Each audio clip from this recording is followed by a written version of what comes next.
So good morning guys. So hangak hangak ko. So nata karon dire sa runway no. Kita niyo da piting taasa. So data din ang dagandagan aron magpahuyas. Then ako ipakita niyo guys. So after 3 years na mo dire so napuno na pud namo ang kuan katong sa nakakita sa video diri sa last 2 years 3 years na video namo sa G's vlog. So makita ninyo dito kung unsay porma ning embankment diri sa runway sa Mare-Maray. So makita niyo ra guys sa katong una pa sa nakakita. So puno na gid siya. Although napay gamay dito na tambakan sa isigagilid. So pero diri sa center line straight dito sa tumoy na simento na.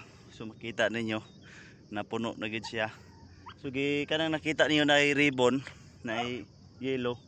Ano na siya, di na siya pasudlan kay gi-final na siya para butangan aning biscourse and then masitibihan and then maka PCCP na pohon-pohon. So maghimo gyapon tag video diri hopefully makaluyan sa Ginoo makakuanta og drone tana. So makita na to ang intero sa for Madrid dapita. And then katong sa box culvert, so gamay na lang po kulang dito mamanhuman na po to. So sooner or later by next year pohon kaluyan basin og adto na mi pohon sa sa lain site na pod kay kaluyan pohon mahuman na gud mi diri Lord dili lang tana sige ulan kay pre ato mga niaging mga bulan sige ulan halos wala mi operations entero bulan ka hektarong kay sige ulan.